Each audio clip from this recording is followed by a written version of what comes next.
नमस्कार, बहुत स्वागत है आप सभी का। आप मुझे न्यूज 18 के डिजिटल प्लेटफॉर्म पर देख रहे हैं। मैं हूं आपके साथ जया मिश्रा।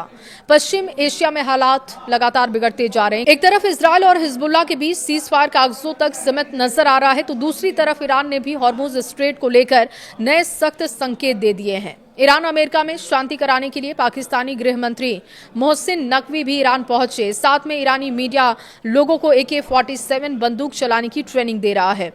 इजरायली सेना ने दावा किया कि उसने शुक्रवार से अब तक लेबनान में करीब 100 ठिकानों पर हमले किए। इजरायल डिफेंस फोर्सेस के मुताबिक ये कार्रवाई हिजबुल्लाह की ओर से ड्रोन, मोटार और विस्फोटक हमलों के जवाब में की गई है। दक्षिणी लेबनान के टायर इलाके समेत कई जगहों पर आतंकी ढांचे, ऑब्जर्वेशन पोस्ट और हथियारों के गोदाम टारगेट किए गए। लेबनान में 2969 लोगों की मौत की खबर है। हालांकि अमेरिका की पहल पर इजरायल और लेबनान के बीच 45 दिनों के लिए सीज फायर बढ़ाया गया, लेकिन जमीनी हकीकत अलग दिखती है। हिजबुल्लाह लगातार इजरायली सैनिकों पर ड्रोन हमलों के वीडियो जारी कर रहा है, जिसमें तनाव कम होने के बजाय और बढ़ते चला जा रहा है।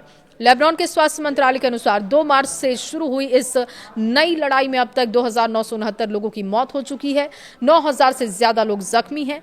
सिर्फ पिछले कुछ दिनों की बात की जाए तो 80 से ज्यादा लोगों ने जान गंवा दी है। ईरान अमेरिका तनाव का जो लाइव फुटेज है वो भी लगातार सामने आ रहा है, जो बहुत डराने वाला है। यरूशलेम के पास जोरदार धमाका हुआ। इसके अलावा बताया जा रहा है कि शेमिश इलाके में शनिवार रात एक जोरदार धमाके ने पूरे क्षेत्र में दहशत फैला दी।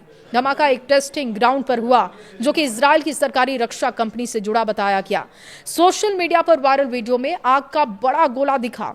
आसमान में उठता धुआं साफ नजर आया। स्थानीय लोगों ने तेज आवाज और झटके भी सुने, जिसकी पुष्टि की गई। हालांकि कंपनी ने इसे पहले से तय किया गया टेस्ट बताया है, लेकिन बिना किसी पूर्व जानकारी के इतने बड़े धमाके पर सवाल भी उठे।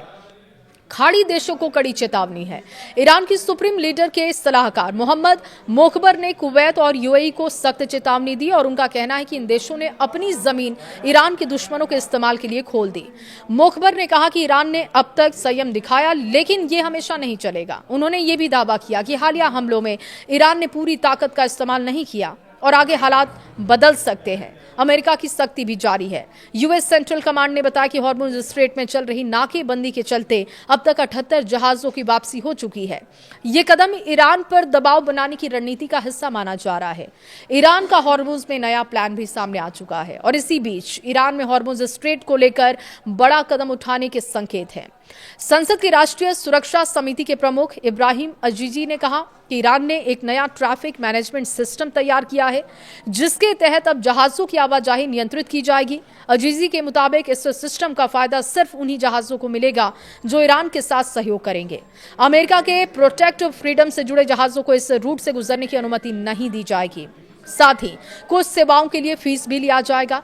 इसके अलावा ईरान के टीवी चैनल पर AK-47 चलाने की ट्रेनिंग दी जा रही है, जिसकी तस्वीरें चर्चा का विषय है।